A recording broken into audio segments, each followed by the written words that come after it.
There's levels to it, right? You get into sales, even as an individual contributor, first year, 340. Man. Next year, 417. Ooh. Next year, when everybody's hurting in 2021, losing jobs and all this other stuff, my best year in sales, 540,000. I get treated very, very well throughout the entire country just because of the fact that I make a good amount of money, but you're visiting different places and you making friends with sultans and all their friends and kings and stuff like that. There are companies and businesses that would do anything just for their business to make $60 million. 100%. The fact that your team is generating $60 million by itself is crazy.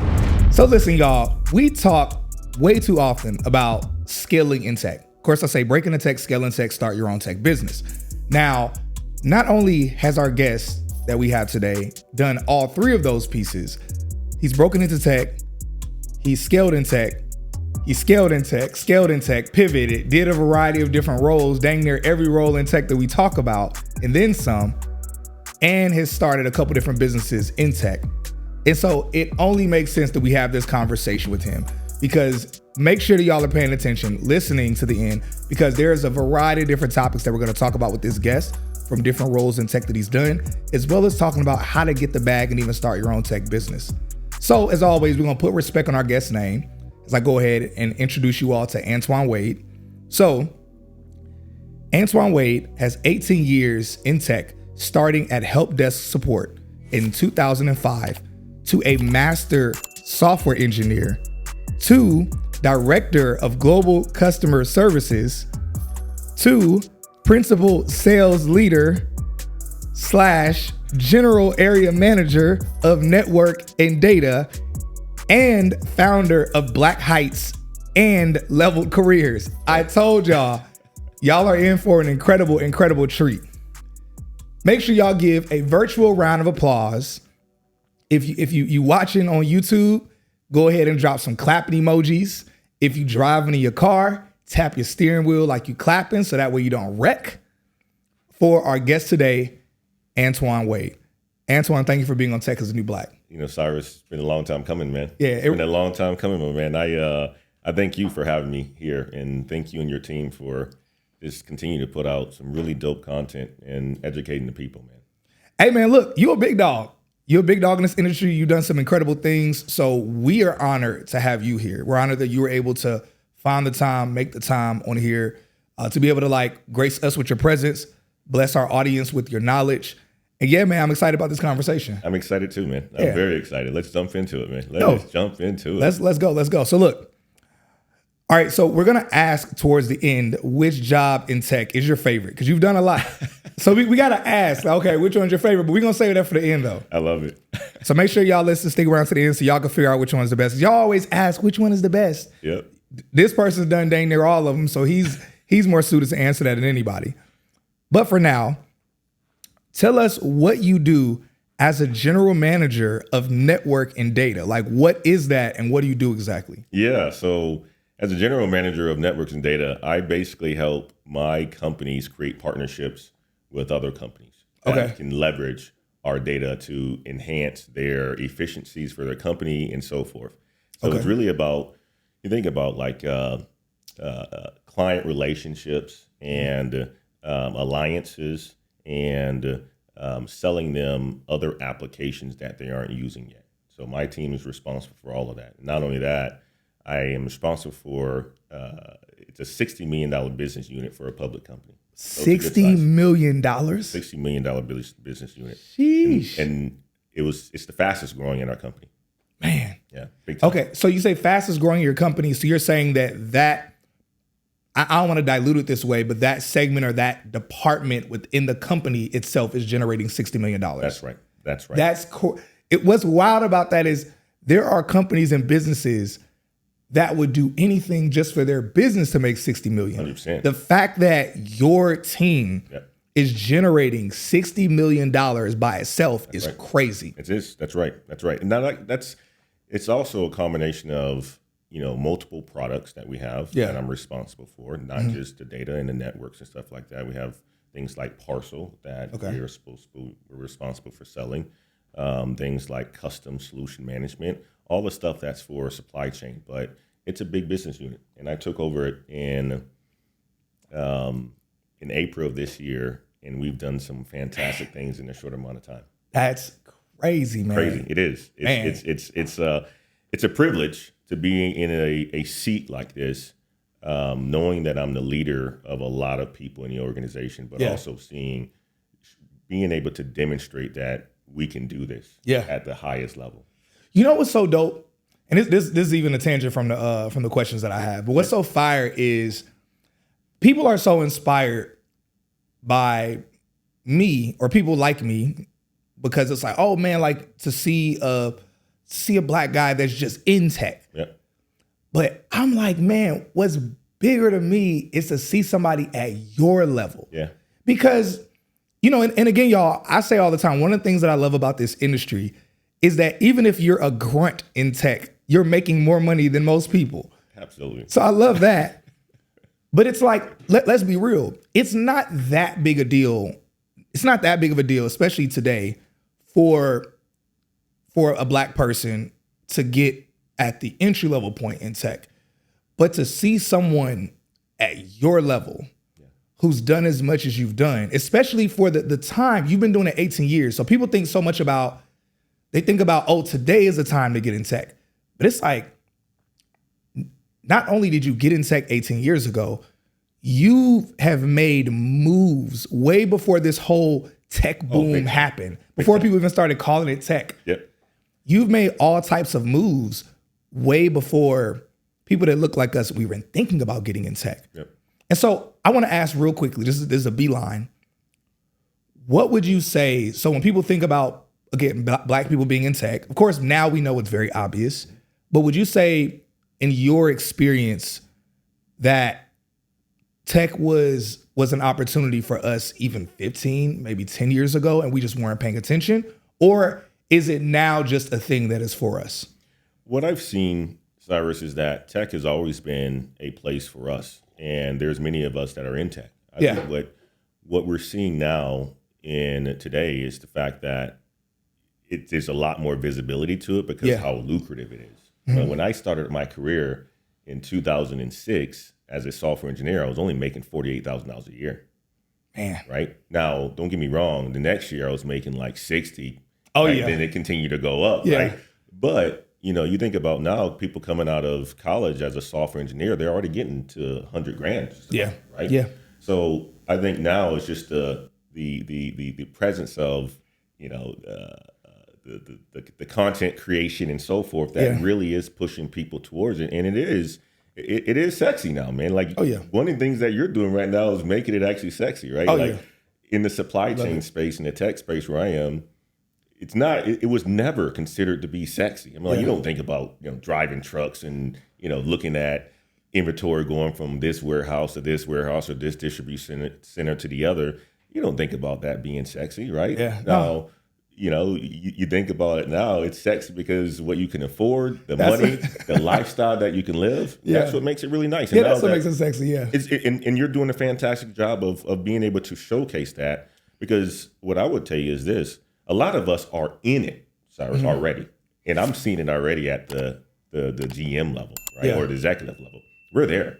We just don't have the visibility. We don't talk about it. Yeah. So the people that, you know, I surround myself with a lot of the times, these are conversations we've been having for years. Yeah. Right? But nobody has figured it out like you of how to put it out there and make it so beautiful, man. So, man, I love that. I love it. So look, man, just like Antoine said, we've been in this space. Long time.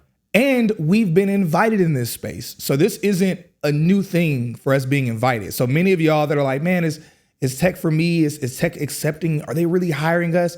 They've been hiring us. Big time. You know, and it's just like he mentioned, it's the lack of visibility. Right. It's the lack of exposure that we've had. Yep. Many of us have the exposure of rappers and athletes and, you know, and I don't even want to limit it to that. But there are certain industries that we've had exposure to. And now we're just now getting exposure to this industry. So make sure that you're telling your friends, telling your people, yo, it's not even that tech is just now for us. It's not even that tech is just now the new black. It's not even the new black. Tech has been for us. Big time. And so thank you for mentioning that. Absolutely. So, all right, people, we got to talk some money real quick because people want to know this. So salary.com, I did a little bit of research. Yeah. Salary.com says that someone with the role that you're currently doing is making somewhere between $200,000 to $300,000 a year. So how accurate is that? And how does someone get started towards the career that you're currently in? Because again, you've done a lot of stuff, but specifically what you're doing now. So how accurate is the $200,000 to $300,000? And how can someone get started? Yeah, I say this, right? The accuracy on salary.com is relatively accurate from the standpoint of a base salary. Okay. But you have to think about your contribution to a company and what they decide to pay you and what you negotiate. Right? Yeah. So, if you want to look at it from a salary.com, you already know that I have a high base salary because that's all that's accounted for. Yeah. Right. And I would say it's on the lower end, but it's there. It's pretty accurate. And for people to get started, Cyrus, I say this, right? So I've done a lot of things within my career, and we'll talk about that. But the most important thing that I would say is, in order for you to get to making this amount of money in a leadership position, you have to have a commercial experience. What is commercial experience? Sales experience, right? And I say that was a huge part into my career growth, becoming an executive at a public company, was getting that commercial experience. So how can they get started? The easiest way to get started is getting the sales. Yes. Learn the sales methodologies, learn how to sell technology, learn how to work with people, learn how to work with customers, and you will fast track your career very, very fast to an executive level. The majority of CEOs at Fortune 500 companies, all sales experience. Man, majority of them have sales experience. I believe that because I was just on a podcast yesterday, the Run the Play podcast with Justin Owens. Shouts out to my boy Justin.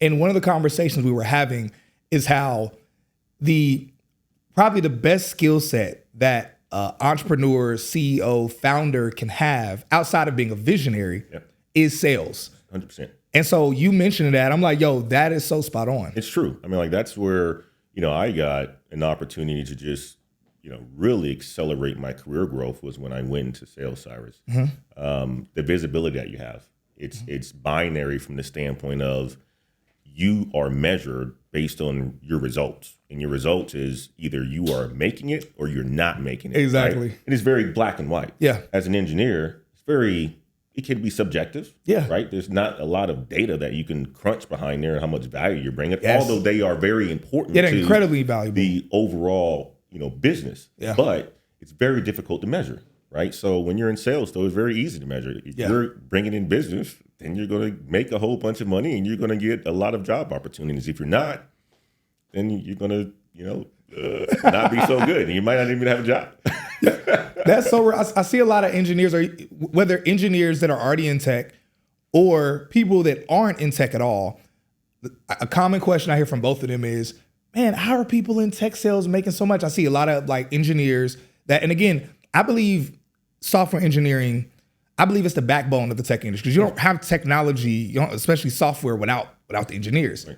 Nevertheless, I've been seeing a bit of an exodus with engineers switching over to the tech sales side because they're like, man, how are these people getting paid a little bit more money than us and we're the software engineers? And it's like, just like you mentioned, because it's very hard to quantify okay, how much an engineer should get paid. They're incredibly valuable. Right. And that's why they get paid well. Yeah.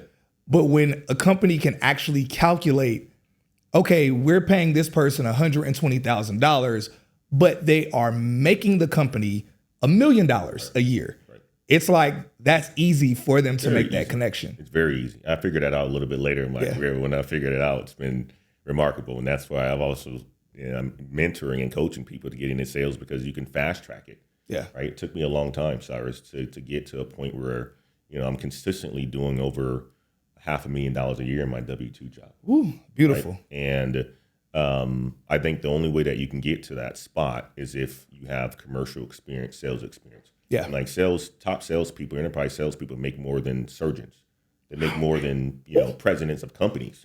Yeah. Right. Small companies and so forth. They make a lot of money. Yeah. They can make a lot of money and it's life-changing. Yeah. And I'm here to tell, everybody that just in 1 year, if you do well, whether it's your performance, your luck, whatever that you want to call it, it can change your life. It's literally changed my life in 2018 to now. So. Man, that's so incredible. I mean, shouts out to you for, for you being in the industry so long and you realizing that you peeping game and you making that transition. And let's actually get into that a little bit. So, all right, so now how did you progress in your career from a software engineer to a SVP of data and networks with 18 years of supply chain tech experience? Because you've been in the industry for a while. You just mentioned in 2018, you made that transition. How did you make that transition? What happened that caused that? Yeah, it was a lot. It was a lot, Cyrus, right? So when I think about it, I've had a journey in my career of, like you mentioned, starting off as an engineer. One thing I learned very early is that you want to be visible. Mm-hmm. You want to be visible to the people that matter, right? You want to be a high performer, but you also need to ask for what it is that you want, right? And I leveraged that the entire time in my career to get to where I am today. Yeah. Meaning that since I was a software engineer, one of the playbooks that I constantly use, and I like to call them playbooks, guys, because you can consistently use this if you want to advance in your career. I went into my manager's office and I sat down with him. I was like, what does good look like? Okay, how can I become a really good software engineer, senior software engineer, master software engineer? Write down what that is, right? And objectively measure that. Yeah. So every one-on-one that I had with him, I was always going back with, hey, this is how I'm actually able to accomplish. This is what I haven't accomplished. And we're having these conversations. I'm like, okay, well, if I meet these standards, these results, I should be getting to the next level. Yeah. First year after becoming a software engineer, I was promoted one of the fastest in my cohorts that came into the company that I was at that time as a black man, right? Yeah. Next year, it took me 6 months to go from a senior software engineer to a master software engineer. Then it took me it took 9 months after that to get promoted to a project manager, right? So I accelerated the entire time by using that exact playbook, right? Yeah. Understanding what good looks like, getting to good, right? Overachieving that with my manager and so forth, but also in asking for more, right? Having those conversations. Hey guys, you know what? I want to get to this next level. How can I get to the next level? Okay, well, great. You think this is what good looks like? I'll make it good. I'll make it even better. Yeah. Right now, you have no other choice but to promote me. Come on. You have no other choice. You have no choice. You have no other choice. Yes. Right. So, and you have those conversations. You set those ground rules, and before you know it, you're going to get everything that you want. Yeah. And I've used that, Cyrus, to move out of the country with my family, and all of that. Man, it's been tremendous. And you continue to take steps in your life, and before you know it, you start to ask the questions. Right. You start to go sit down with executives, and then you go to these houses and stuff like that, and you're like, man, what is it that these guys do? Mm-hmm. And it always came back to sales. I'm like, I always told myself I wanted to be a CEO of a company one day. Mentors, all this other stuff, right? Antoine, you need some commercial experience. You need to learn how to sell. And then I finally made the leap in 2018 to do it, Cyrus. Yeah. And not only did it change my life from the standpoint of career trajectory, but it changed my life from a monetary standpoint. Mm-hmm. I was probably consistently making about $250, $225, right, as a VP. Yeah, just a little just a little 200. People, I look at that and it's a great salary, right? But there's levels to it. There's levels to it, right? So and then you get into sales, even as an individual contributor. First year, 340. Man. Next year, 417. Ooh. Next year, when everybody's hurting. In 2021, losing jobs and all this other stuff, my best year in sales, $540,000. Right? And then that's consistent now. Talk to me, right? Nice.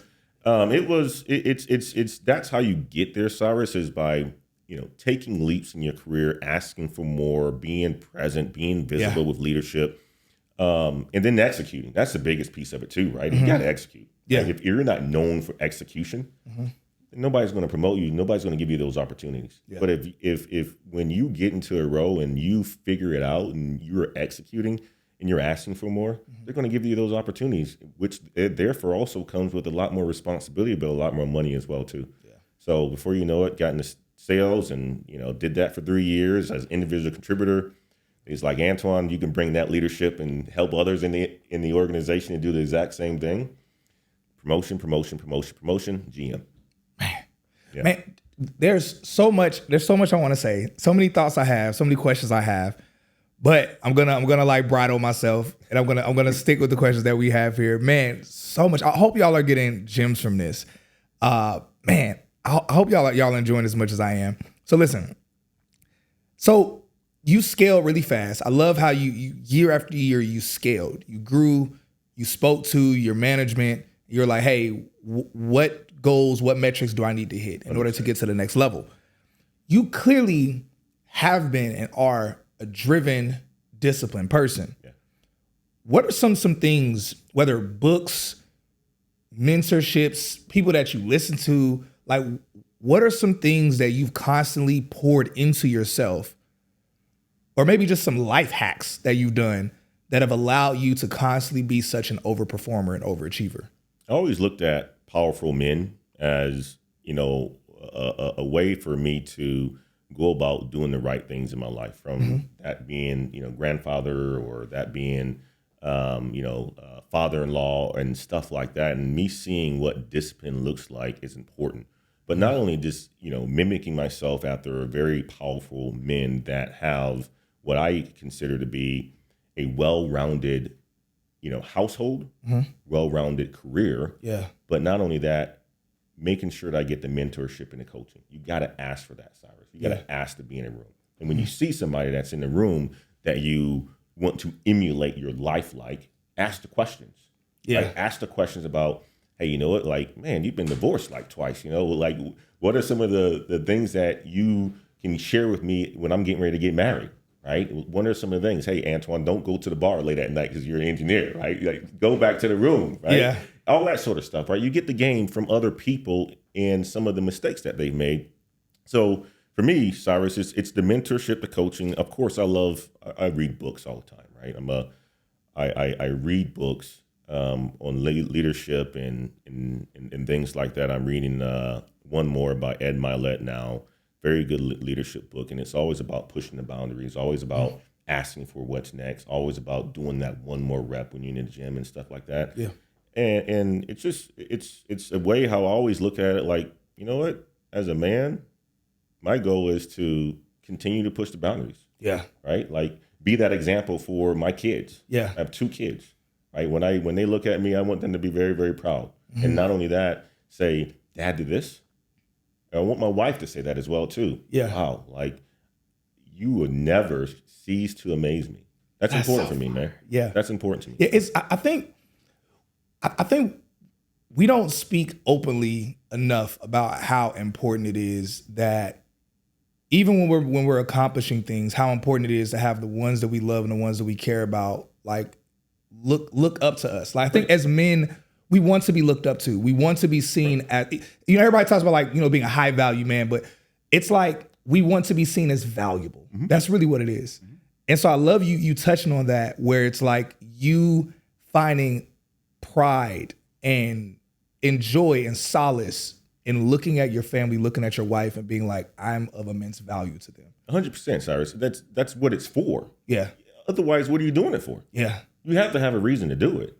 Right? I get up every single day knowing why I go to work and work as hard as I do. Yeah. When it's something that's terrible that goes on in my day, I know what I have somebody to come home to as well, who's going to look at me and be like, Dad, you're still fantastic. Yeah. Right? And I get up every single day knowing that I have a responsibility to take care of the people in my household. And I think that's the most important thing that a man needs in order for them to keep going. Yeah. I'm like, they need to have that. Man, that's so important. It's very important. I put it like this. Until I got married, I wasn't as driven as I am. And until I had kids, that put a battery pack in my back even more. I became like the Rocketeer, man. You remember the little battery pack? Man, like, it's big time, right? Like, you have kids and you start to say, okay, well, this is how I grew up. Okay, well, nah, I don't want my kids to grow up like that. This is what I want to protect my kids from. Yeah. Okay, well, that means that I need to make some money. Yeah. In order for me to protect and, put them in the education systems that I think that they should belong in, and, protecting them from other aspects that I don't want them to see and be a part of, that costs money. Yeah, it does. It costs a lot of money. So oh man, that's beautiful. It's important. It's important to have that why you're doing it. And for me, it's the family. Yo, so for everybody that's interested in what this guest is talking about and you would love a similar career, I suggest you check out CourseCareers Bootcamp. CourseCareers is a boot camp that I have been partnered with for well over a year now, and they have helped more people break into tech, I'll be honest, than any other boot camp that I've personally seen. So look, CourseCareers is only $500, that's it. But if you use our discount code, Cyrus50, you'll get an additional $50 off. So that way all you pay is actually $449. That's it. No additional price later, no extra costs, extra fees. That's it with the price for CourseCareers. Now, they're a self-paced boot camp that you can take and be able to get a variety of different roles in tech. So make sure you check them out. Use our link below in that discount code if you want an additional $50 off, and keep us posted on your journey breaking into tech. It's important for us to have these conversations. We've been talking as a team with Texas New Black team and I, we've been talking about like, man, we need to have other conversations. Because I mean, even with us scaling to being able to just recently pass over 100,000 subscribers, we were like, man, we have to talk about, like, we love to talk about the bag. We love to talk about getting in tech, how you can scale in the industry. But it's like, man, at this point, we talk about new black. The whole idea is like, yo, what is our community seen as? And many of the things people see our community for, many of the things that we even see our community for are very negative things. So it's almost like sometimes black has been associated with these negative things. So the whole idea is like, okay, well, no, we're addressing the new black. This is what black is now. This is what black means now. I love that. And so I love that we didn't even like, and I'm gonna let y'all know this. I didn't even talk to Antoine about this before the interview. So I love how just naturally in the conversation, just the things that you're sharing, it's like, man, this seems so counterculture of what people think black is.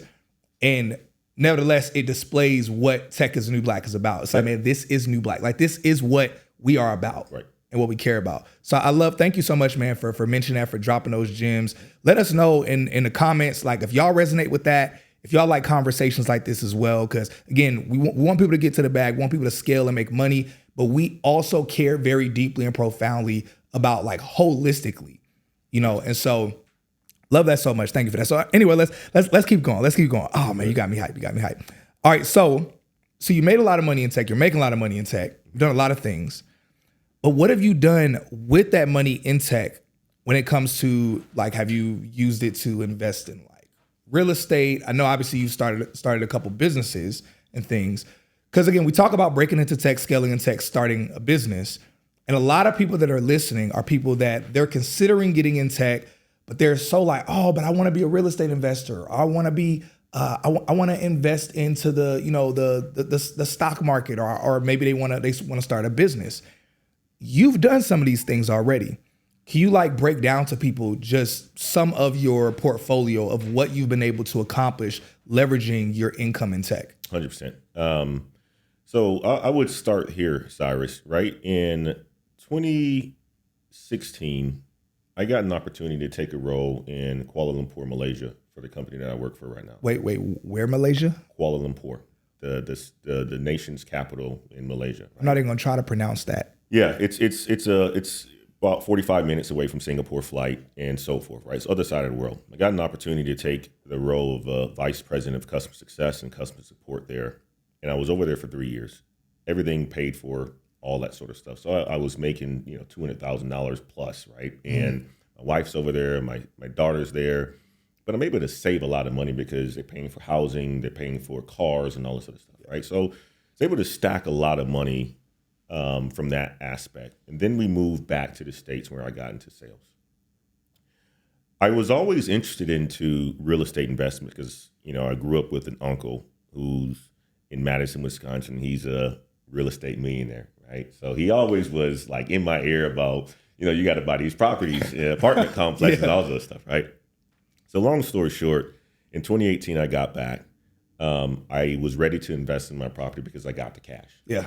Right. When you're overseas and you're stacking money, and for the most part, everything is paid for you, you make some really good financial gains. But also, you got to be careful too, because when you get into sales, you don't know how you're going to perform. So made the right moves. Bought my first property in St. Louis, Missouri. And ever since then, Cyrus, I have 11 rental properties, single family rental properties.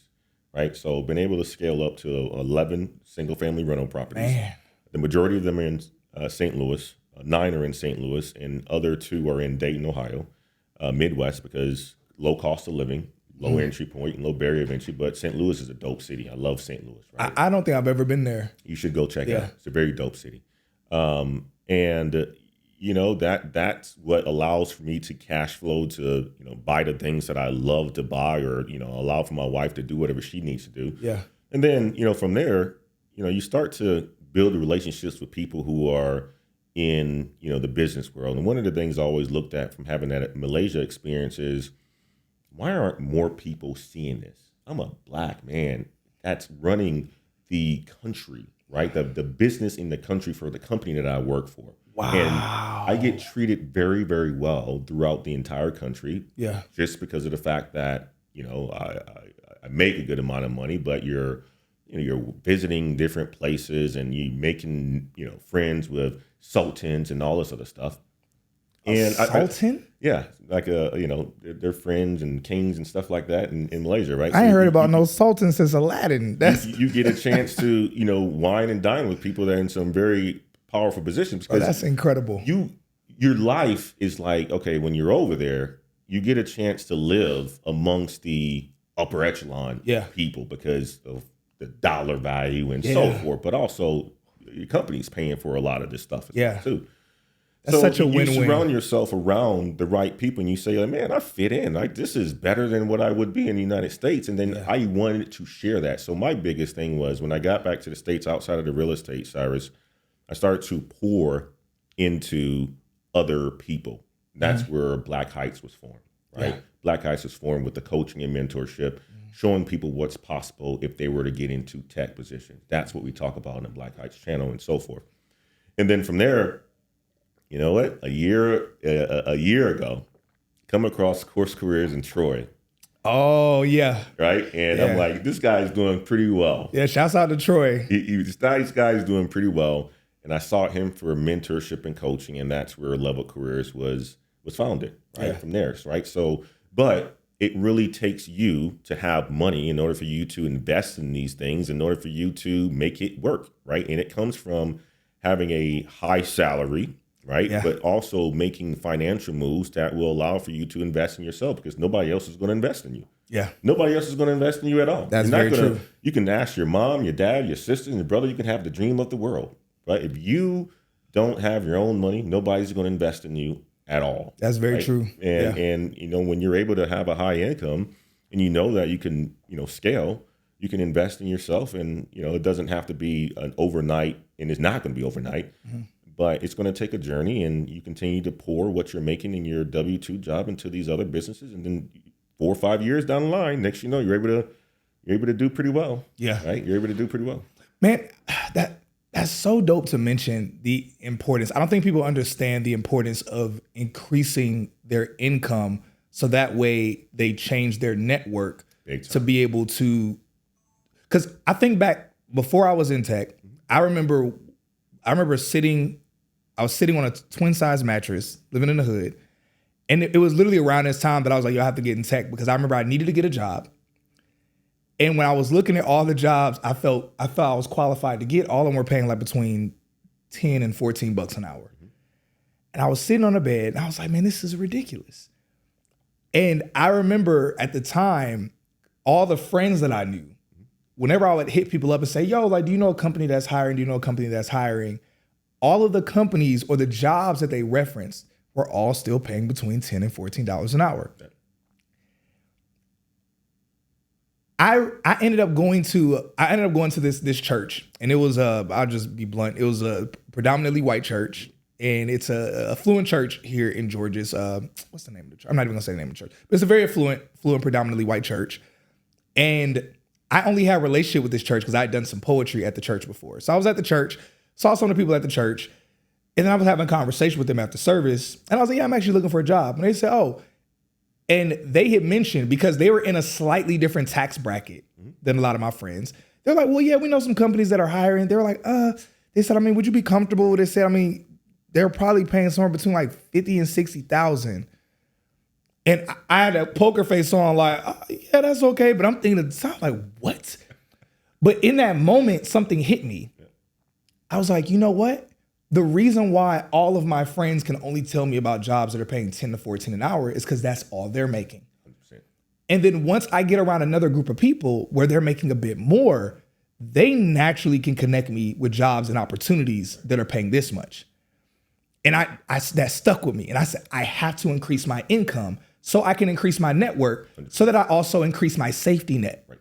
And then I noticed once I started making over 6 figures, and even when I like moved to like where I currently live, automatically the majority of people that I ended up connecting with were either making as much as me, a little bit below, or a little bit more. Right. And every time my income has scaled, naturally my network has scaled as well. Right. And I recently had a friend earlier this year who something went wrong in his business and he basically ran out of all his savings. And when he was down and out, because all of us found out, he was like, everybody was able to chip in multiple thousands of dollars to help him. Right. Whereas usually if somebody's down and out, somebody would send them $20, $50. And I was like, man, it's so incredible. What is that going to do? Like, what is that going to do for real? Exactly. But it's like, it's so incredible how if he had have never scaled his income, he would have never had that network to be able to ask a friend here for $5,000, a friend there for $10,000.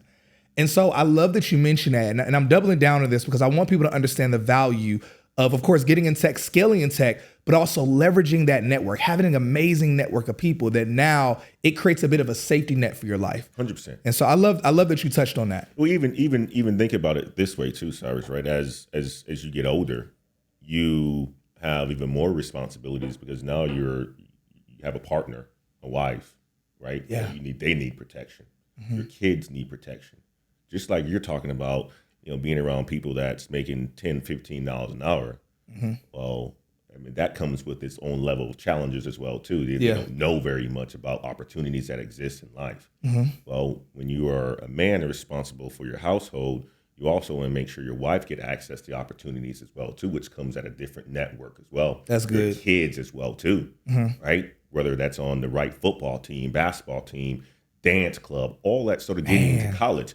It's a large point that we're, it's your network is responsible for how you live and everything else that goes on, the opportunities that everybody in your circle gets. Yeah. Right. So if you continue to push it, you're going to get some pretty good opportunities. Now, don't get me wrong. It's just a little bit more challenging sometimes, when you're up there and stuff like that, because we all have challenges, but money ain't the problem.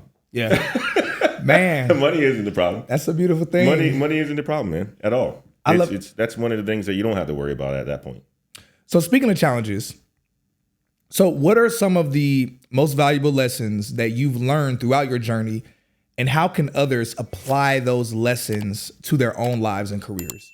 I mean, you've learned a lot, you've done a lot, but what are some things that you've learned, lessons, challenges, things you've overcame where you're like, man, I think that most people, especially people that aren't at the level that you're at,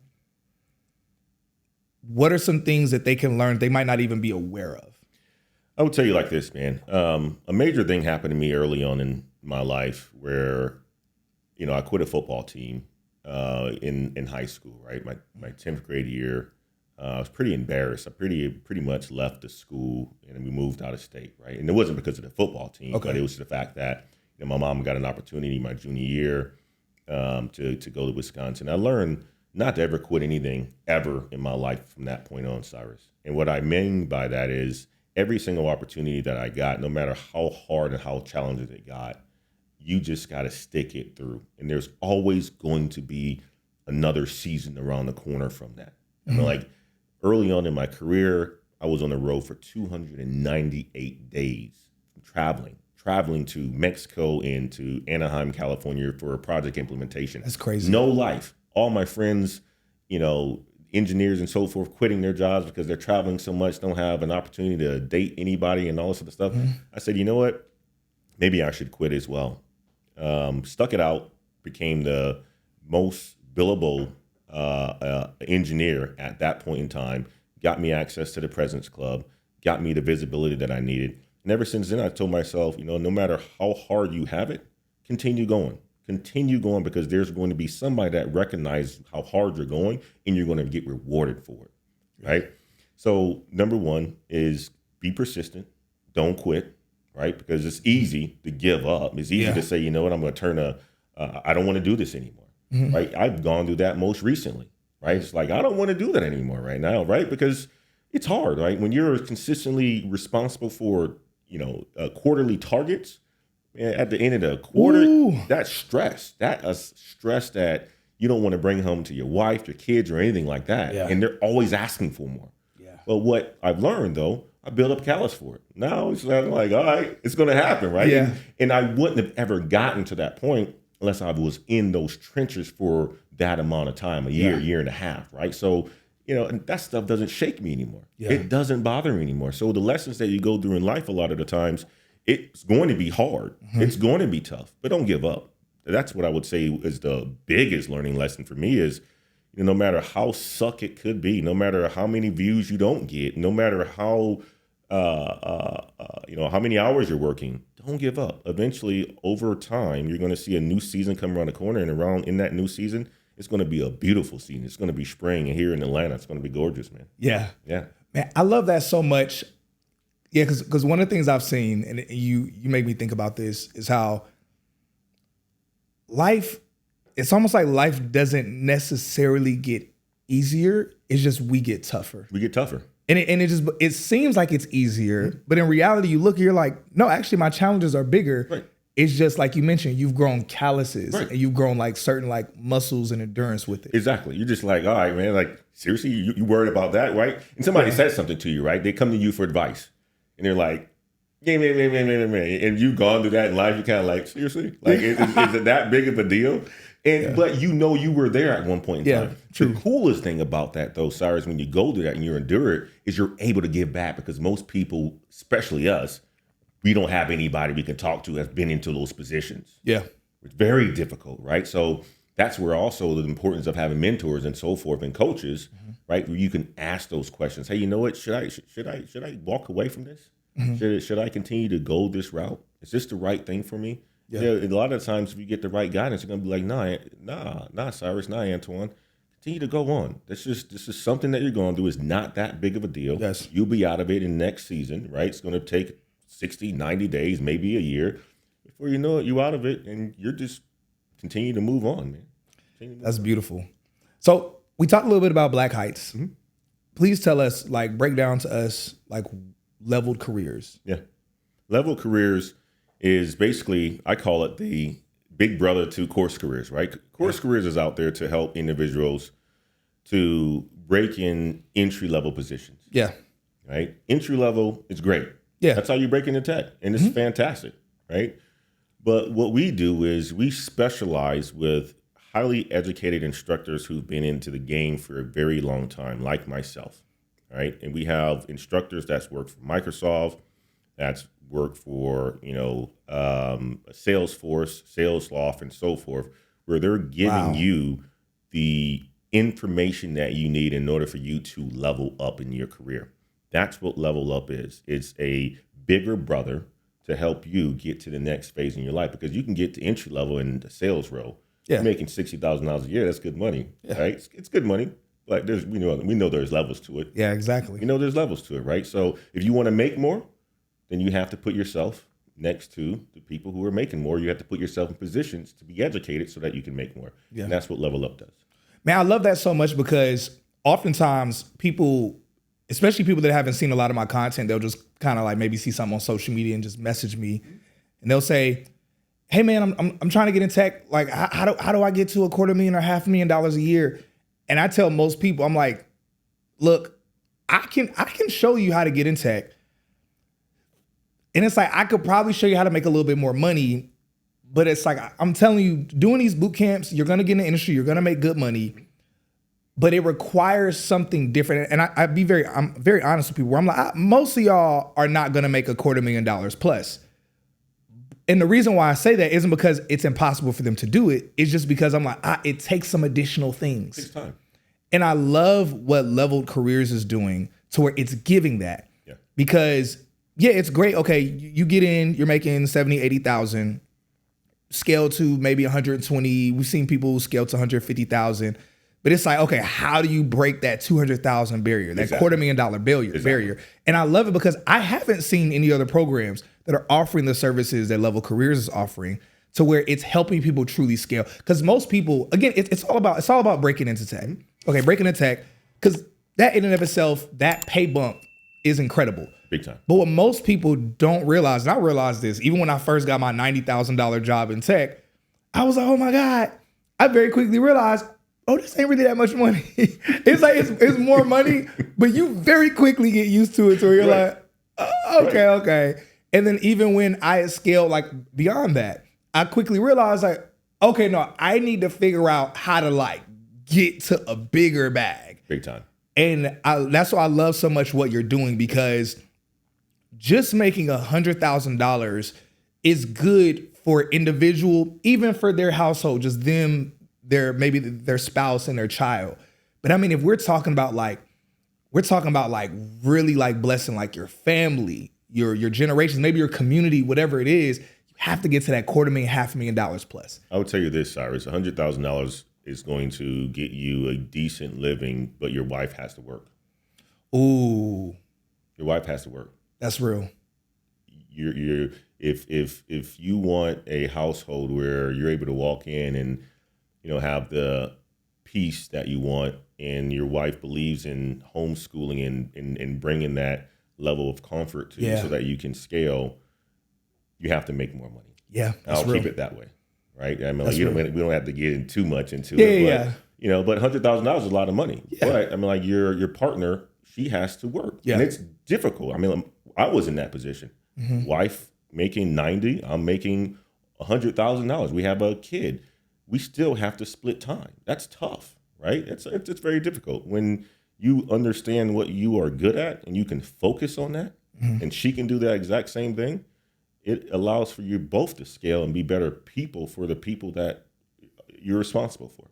So $100,000 is great, 100%, love it, and it's big money. But you're not going to be able to take care in this day and age, especially with inflation. Especially not today. It's not doing anything. $100,000 is like $50,000 this day. Yeah. And that's just what it is. Yeah. I mean, let's just be honest with you. That's exactly what it is. You go and look up statistics. $100,000 is not getting you a lot at all. Yeah. You may be shopping at Walmart for your groceries and stuff, which is fine. Yeah. It's fine, but it's good. No, that raw truth is really important to hear, and it's beautiful and sobering to hear a black man talk about wanting to not just provide for his family, but provide in such a way that allows his wife to truly be able to thrive and do the things she wants to do, be there for the children, for your family in a way that you're talking about. I think it's very rare, very refreshing to hear. And so on one end, I know that some people listening are like, okay, I'm just trying to get to 100,000. Again, it's important. Just get there. It's big time. We all have been there. Yeah. Right. It took me a long time to get there. It took me 4 years in the tech field to get there. Mm-hmm. But listening to this, Cyrus, is what's very important, because this wasn't out when I was around. Yeah. Your message now is you can get to that $100,000 a lot faster. Yes. My message now is you can get to that $100,000 a lot faster. You don't have to, it doesn't have to take you 5 years now to do that. You can do that literally by breaking into tech and doing that for 2 years. Yeah. But once you get there, what's next? Exactly. Don't get comfortable. Yeah. Because that $100,000 is not a lot of money today. In 5 years from now, it's not going to be a lot of money. It's going to be less than that, right? The dollar continues to, with inflation, it's going down the hill, man. Yeah. It's going downhill, right? And inflation and all this other stuff, right? Interest rates, you're not able to afford what you once was able to afford back in 2006. Mm-hmm. Matter of fact, not even in 2012, not even in 2015. Yeah. And it's going to get worse, right? So you have to figure out new ways to continue to gain those skills to make more money for yourself. Yeah. And it doesn't have to be just with a W-2 job, right? It could be with other things. You educate folks on all sorts of stuff that they can actually do, from affiliations, all that sort of stuff, right? Just figure out how you can continue to make more money for yourself. Yeah. And I believe this interview, just people listening, make sure y'all go back, listen to the nuggets that Antoine was dropping, because for those of y'all that break into tech, get that 100,000, definitely check out Level Careers when you're ready to level up. Get in, get situated with that good benchmark, but then start thinking, okay, how can I level up? Check out Level Careers. But also make sure that you listen back to this episode. Listen to the specific things that Antoine said that he did that allowed him to stay driven and stay on top of it, the metrics that he had for himself to be able to scale up and scale up. Antoine, bro, thank you so much, man. Thank you so much for just what you've done in this industry. Even though I know that initially you're doing it for you're doing it for your family, but what you've done and how this episode and other content and things you're doing is going to impact others. Realistically, I know God has used it to where it's going to bless, impact, and transform other lives. Thank you so much for being on Tech is the New Black. I appreciate you for having me, man.